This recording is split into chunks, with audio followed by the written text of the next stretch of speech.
All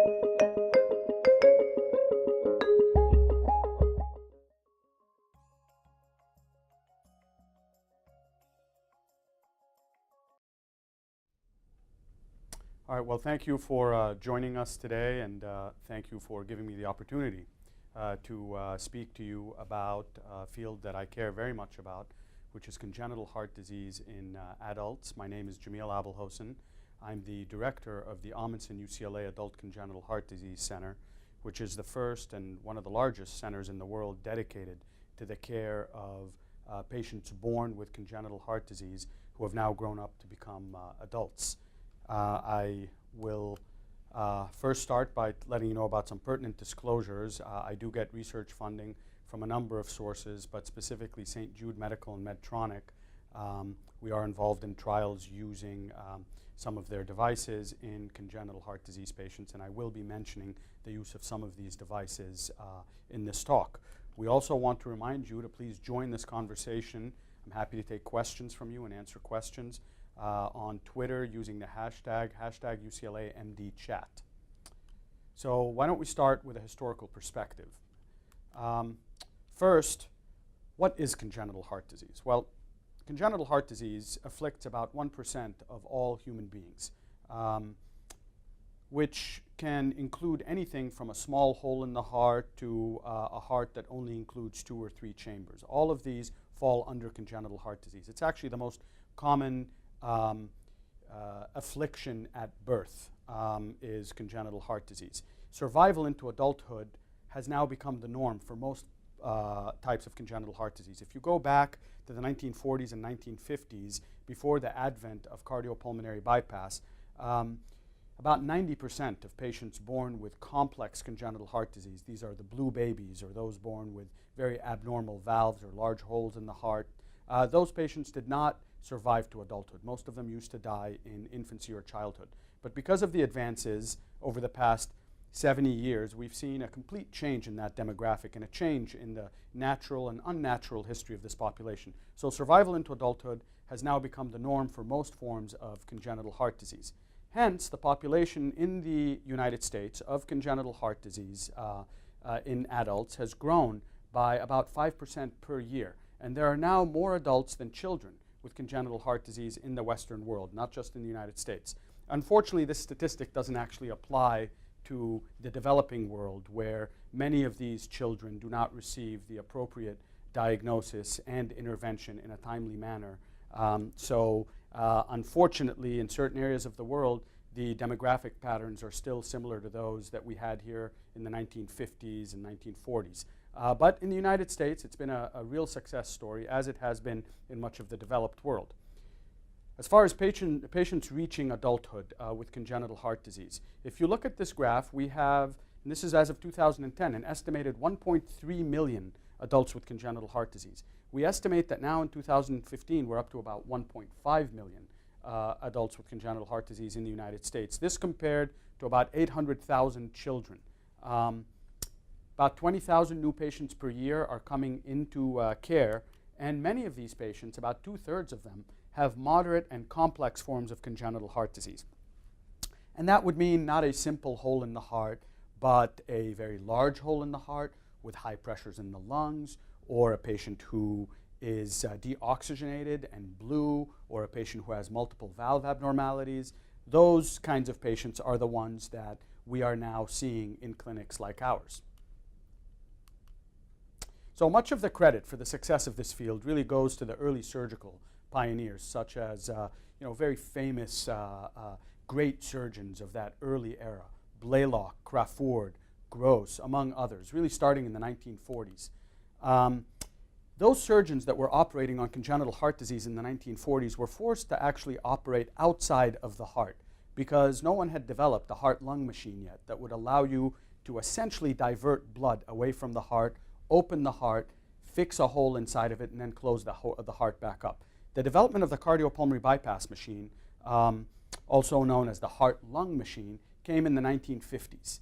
And with the advent of cardiopulmonary bypass, we saw a complete change in the management of these patients. Now a patient with a hole in the heart could have their heart opened, the whole patch closed by a surgeon, and then the heart closed back up. And that really catapulted cardiac surgery to the forefront of medical advancement. You know, the golden age of cardiac surgery was in the 1960s. The first heart transplants were done at that point, the first valve repairs and valve replacements. Now, if you go forward to the turn of this century, cardiac surgery had become a refined art, really the gold standard for the invasive management of these patients. Let's talk a little bit about catheterization procedures. These are far less invasive procedures that do not involve opening the chest and putting somebody on cardiopulmonary bypass, but do involve inserting a wire and a catheter into a vein or an artery and trying to essentially perform procedures that may have required surgery in past eras, but now can be done using these minimally invasive techniques. So let's talk a little bit about the history of this transvascular catheterization. It really started in the 1930s, and initially they were used for just diagnostic purposes, going in to measure pressures, do angiograms, see what's going on, so you knew what to refer the patient for as far as what kind of surgery the patient needed.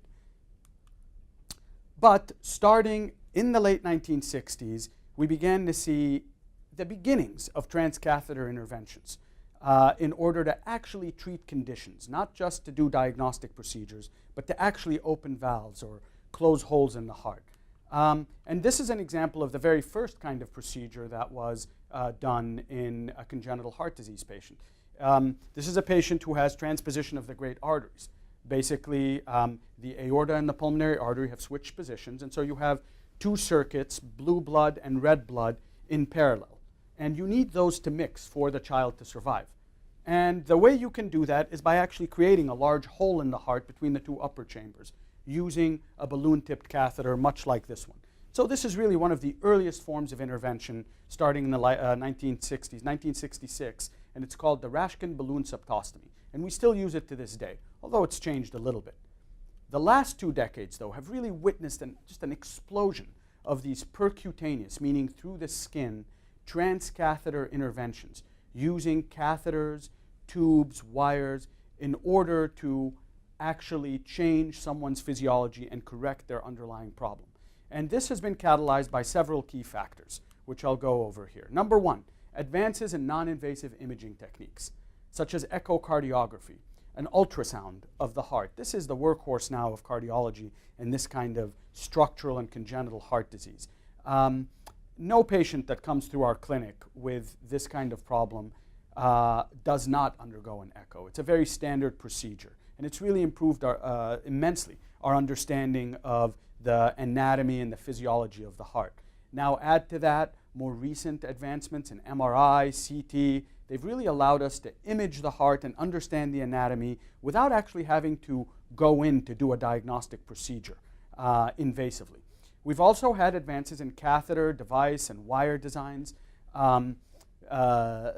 much more pliable materials, malleable materials, catheters that allow us to engage vessels that come off at strange angles and deploy various kinds of devices, new materials such as nitinol.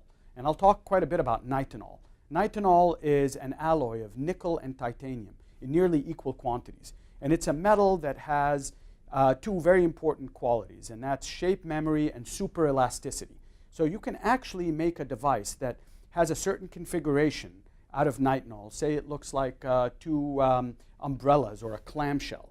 But you can pull that device into a catheter, and it takes a cylindrical shape within the catheter. So it allows you to deploy this device within the heart through a relatively small diameter tube or catheter. And then advances in imaging within the cath lab. Better X-ray imaging, the ability to use ultrasound from within the heart or through the esophagus in order to really look and see what the heart looks like and what you're doing inside the cath lab. This has made our assessments more accurate and really helped guide our interventions. And then lastly, hybrid procedures. Hybrid procedures really combine the best of both worlds, what surgeons can do and what interventional cardiologists can do. So sometimes, you know, the best solution isn't to do everything through a small vein or through a small artery.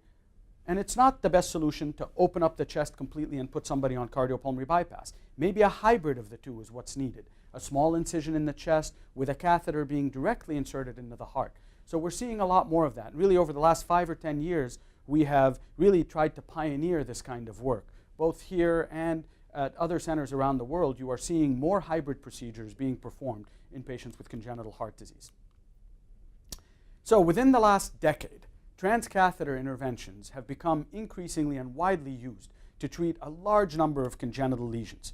Surgical interventions remain a very necessary and a very important part of any congenital program. We need good surgeons. We need them to be able to do the classic surgeries that they learned in the last, that have been developed really in the last 70 years. But we also need these surgeons to be able to think outside of that classic surgical box and work with us on doing these less invasive types of techniques.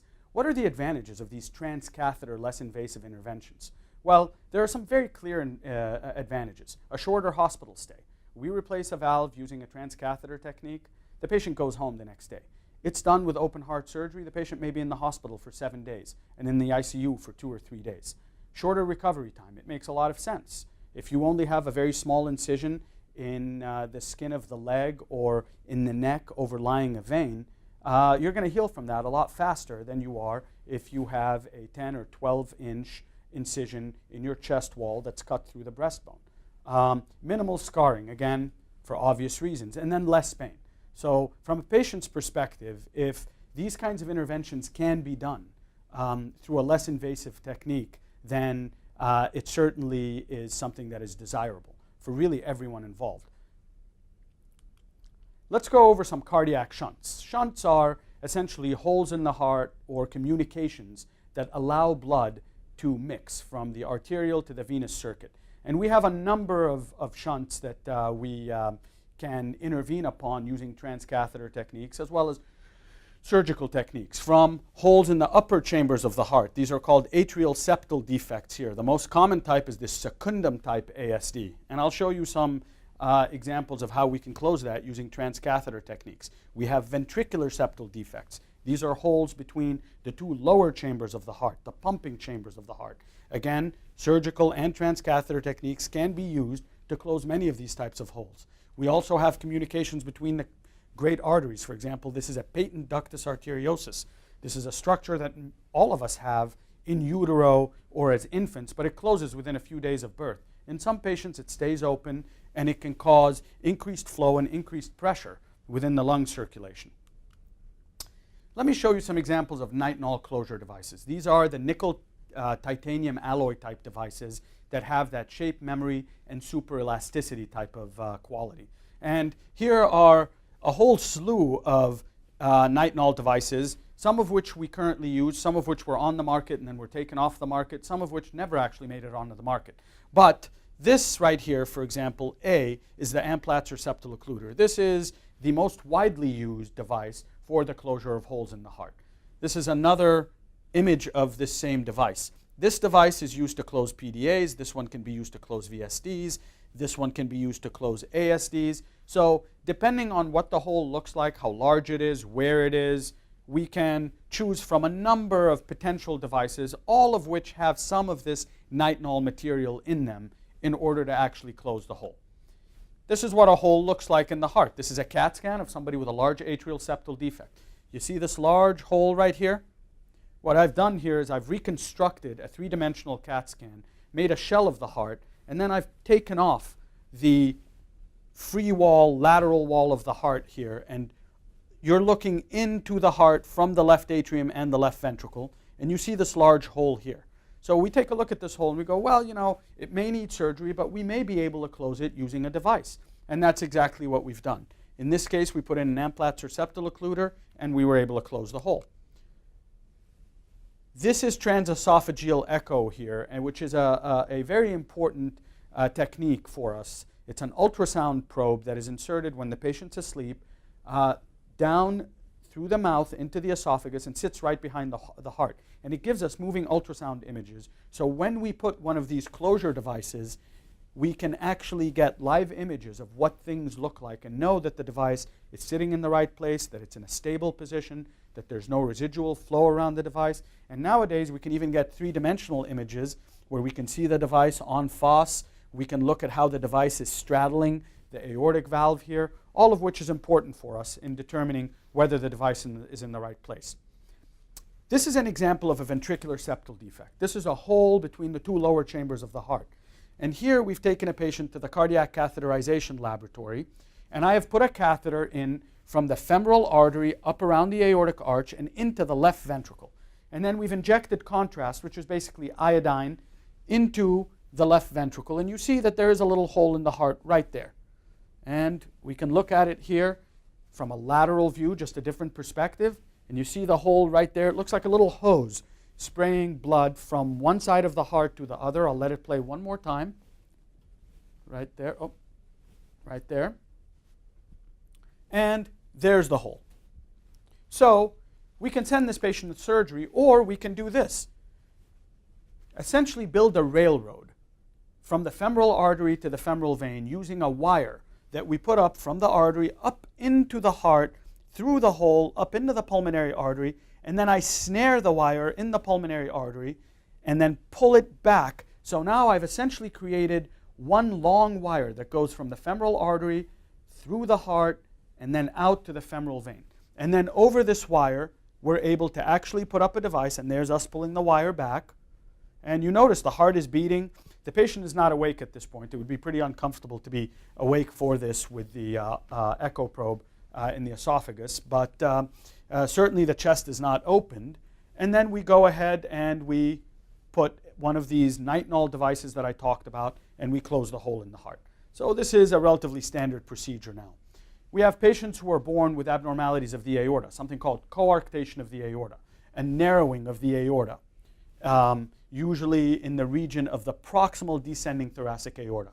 If we look at the classic way these patients have been treated, they've been treated using a variety of surgical techniques, from cutting out the area of narrowing and connecting the two normal ends, that's called an end-to-end repair, to using various flaps, various grafts, various interposition grafts. So those are the classic surgical techniques that are used for this. But nowadays, we can also use this kind of technique. So this is a patient who has a coarctation of the aorta, and you can see the narrowing in the aorta right there. That's an angiogram like I showed you with the other case, but this time we're actually doing an injection within the aorta. And you can see that narrowing there. So what we do is we go ahead and get images in a number of views just to confirm exactly what this looks like. And then we go ahead and deploy a stent. And a stent is essentially a like rolled up chicken wire that gives us some radial force. And we mount it onto a balloon, and then we inflate this balloon inside the narrowed part of the aorta, thus opening the aorta and buttressing it open. And we can do that obviously without having to take the patient to surgery by just putting a catheter in through the artery in the leg. And this is what it looks like afterwards, and the aorta is nice and wide open. We can even do this in the most extreme of circumstances. Take this patient here. This patient has near interruption of the aorta. If you look at this spot right there, oh, actually let me go back one. That spot right there, the aorta is almost completely interrupted.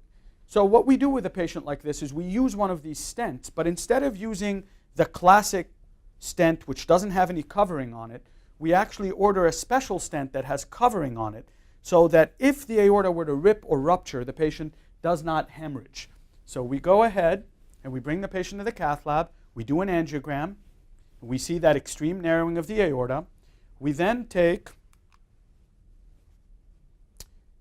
one of these covered stents and we inflate it in this area of narrowing, and you can see that it opened right up. And then we do an angiogram, and we find that now the aorta is completely open. Complete change. I mean, this would have been a very high-risk surgical procedure, probably a 10 to 15% risk of mortality with an open chest procedure, a much lower risk when done this way. This patient went home the next day and is doing great. Sometimes people are born with aortas that are very strange in shape. Take this aorta, for example. This lady has an S-shaped aorta here. And so she has a very high pressure gradient going through this area. It's basically as if you took the aorta, which is meant to be almost like a garden hose, and then you kinked it twice. Now imagine what's going to happen if you kink a garden hose. The pressure is going to go up proximally. You're going to get less flow distally. So what we want to try to do is we want to try to open up this aorta. Again, typically this is a surgical procedure, but here at UCLA, we have begun using this kind of technique where we end up deploying something called a covered stent graft within the aorta, and then within that we put some other stents to essentially rebuild this aorta and make it into a much straighter tube. So it's as if I took that coiled up garden hose and I ended up putting a number of stents and straighteners inside of it, and I made it much more straight. So compare this to that. And again, the patient went home the next day. We're going to talk a little bit about transcatheter valve replacement. This is really the newest and most exciting thing that we've been doing in the cath lab, which is replacing heart valves using balloons and catheters. And this is the Medtronic Melody valve. And we've been using this since 2010 to replace pulmonary valves. This is just a video here of how it works, and I'm just going to run it really quickly. The valve is intended to be deployed. Once the valve has reached this site, it is uncovered. The valve will be fully uncovered initially with a 10 milliliter syringe, thus allowing the valve to compress against the stenotic area first. This is followed by inflation of the outer balloon with a 20 milliliter syringe, which completes the placement of the valve. So what you have here is the ability to replace a heart valve, a failing heart valve, using the same kind of stent technique that we use for coarctations and other structures by essentially building a valve into the stent platform.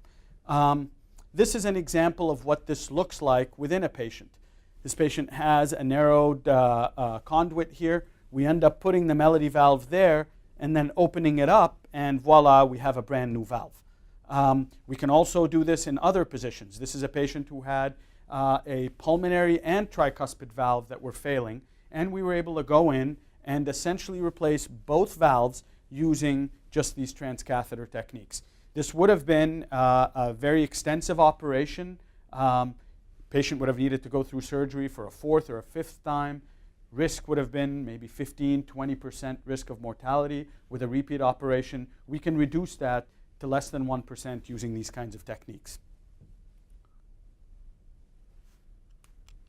And we can use in the cath lab some really advanced imaging modalities.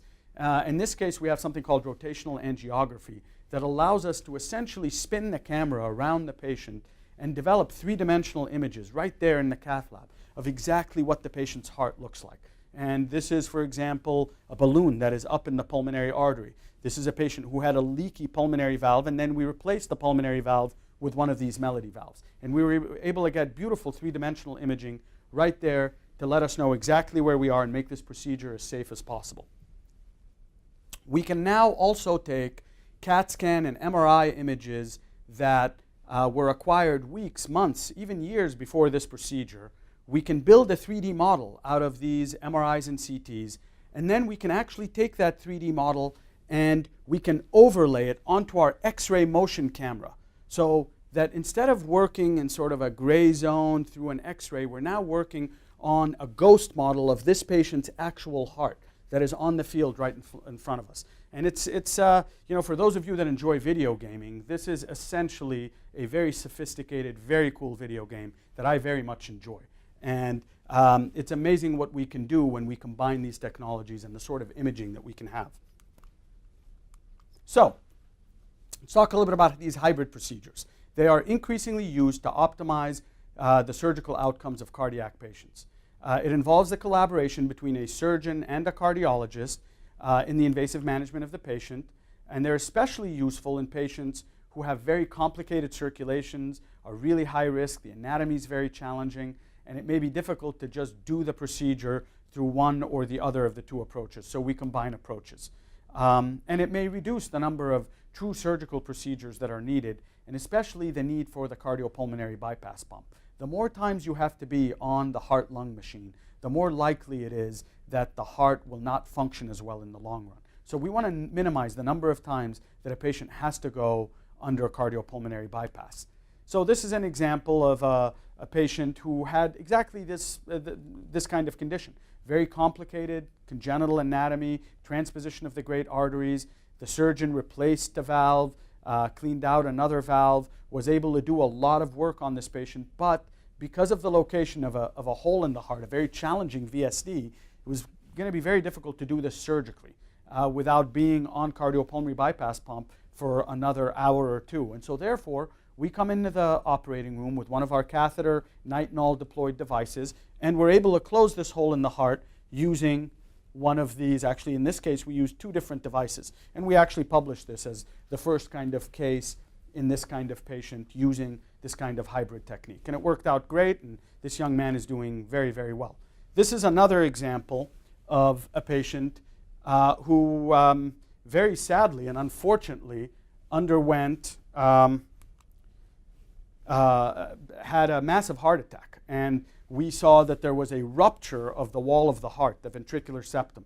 These are very difficult to fix surgically, and so therefore, instead of attempting to cut the heart open and put the patient on cardiopulmonary bypass, we ended up again using the same kind of technique with these nitinol devices to essentially put a clamshell device within the heart to create a new wall between the 2 ventricles. So conclusions. Patients born with congenital heart disease are now expected to survive to adulthood. The outcome is great for most of them, and more than 90% of them now live to reach adulthood. Many of them actually have now their own children, and it's a real success story of modern medicine. There are now more adults than children with congenital heart disease. Our imaging and interventional and surgical armamentarium is growing, and one can expect that many previous purely surgical conditions will be approached either via percutaneous, meaning just through the skin with those little tiny incisions, or hybrid techniques. And there are numerous potential advantages to performing these hybrid surgical and transcatheter interventions in adult congenital heart disease patients. And I, again, reiterate, shorter hospital stays, less pain, smaller scars, and frankly, less cost overall. So I want to thank you very much, and I'd like to thank my team at the Amundsen UCLA Adult Congenital Heart Disease Center and my colleagues. This work would not be possible without the team effort here at UCLA, and I thank you for listening and watching this webinar. Okay, so we have some questions here. What are the risks of having a congenital heart defect? Well, it depends on what kind of congenital heart defect you have. If you have a very small hole in the heart, then your long-term risks are actually very low, and you may need nothing done, none of this kind of intervention done. You should be evaluated by a physician if there's any suspicion of congenital heart disease. But if you have very complex congenital heart disease, for example, if you're born with single ventricle physiology or a very large hole in the heart, then your risk is much higher, and you require intervention at a very early age. Sometimes within a few hours of birth, an intervention needs to be performed. Second question, what medications help treat congenital heart defects? Again, it depends. It depends on what the issue is. If somebody has heart rhythm problems, then you may need to place that patient on antiarrhythmics. If somebody has congestive heart failure and volume overload, they're retaining a lot of fluid, then they may need to be on diuretic therapies. So, there's so much heterogeneity, so much variability in the type of congenital heart disease that a person may have, that it's very difficult to actually answer that with one set of medications, because it all depends on what that specific patient has. And this is actually, I do want to state that congenital heart disease is one of those conditions that, because of the variability from patient to patient, we really need to treat each patient as an individual. Herd medicine here does not work for this kind of patient population. We need to understand the physiology, the anatomy, and the hemodynamics of each individual patient. And then we tailor the medical, the surgical, the interventional therapy for that patient. What can I do to manage my congenital heart defect? Well, again, it depends on what you have. But if you know or think you have a congenital heart defect, if you were told at some point in your life that that is something that you have, then my advice to you would be to seek specialty opinion by a congenital heart disease specialist. We are happy to see you here at UCLA, at the Amundsen UCLA Adult Congenital Heart Disease Center, but there are other specialized clinics and centers around California and around the world, but I would definitely advise you to seek care at one of these centers to at least get an updated echocardiogram or an EKG and make sure that everything is okay. one of the main problems that we run into is that a lot of children treated in infancy or childhood for congenital heart disease understand, or their families are led to understand, that they're cured, that there's no issue, okay, you're cured, you never have to worry about anything. And that is true in some cases, but in the majority of cases, there may be some issues long term that need to be followed or addressed, from needing to take certain kinds of antibiotics when you go to the dentist, or needing to avoid certain things. And so we often have patients that have not been seen for 15 or 20 years, and then they're in their late 20s, they're in their 30s, and they show up to an emergency room with an arrhythmia or having trouble breathing or something like that. So what we like to do is advise people, if they were born with a congenital heart defect and they have not been in the care of a specialty physician or a specialty clinic, to please seek that care. Even if everything is fine, at least you will be reassured that everything is fine. How long do repairs to congenital heart disease defects last? Okay, great question. So let's take an example of an atrial septal defect, a hole in the heart. If that is patch closed by a surgeon, or if I put one of these nitinol devices into it, in general, you're done as far as needing further procedures for that hole. Now, we are leaving something in your body, whether it be a nitinol device or a prosthetic patch or a pericardial patch and stitches. So there can be issues in the long run, specifically with arrhythmias or the small risk that clots can form. But in general, if you've had a good repair of a hole in the heart, then you will be okay for the most part and may not require any other surgeries specifically for that hole in the heart. There are the exceptions where there's a leak around a patch or through a patch or around a device, but for the most part, these are durable repairs when it comes to closing holes in the heart. Now, when we talk about putting in valves, if you put in a bioprosthetic valve, a valve made of biologic material, then that valve will not last forever. It'll usually last about 10 to 20 years. So you would need that valve typically replaced within 10 to 20 years after it was put in. And that's something to be aware of. And then lastly, how long does it take for recovery after a procedure to fix a defect? And that depends. It depends on, let's take again the classic example of an atrial septal defect, a hole between the two upper chambers. If you have that done surgically, and you get a patch placed and open heart surgery to do this, which is the classic way of doing it, then you'll be in the hospital typically for about a week, and then it'll take you about 8 weeks to heal up from that completely and be able to get back to all of your prior activities. If you have it done using one of these nitinol devices, then you're usually home the next day and you're able to return to all of your activities, usually within a week or two. We generally tell people to avoid heavy weightlifting or really high levels of exertion or trauma to the chest. I would advise anybody really to avoid trauma to the chest anyway. But we advise people to avoid these things for typically a month or two after the device is placed. But good questions. And if there are any other questions, I'm happy to take them. Okay. So that's it. Thank you so much for attending this webinar. And we are happy to give consultations and to see any patients who may have these types of conditions. And thank you again.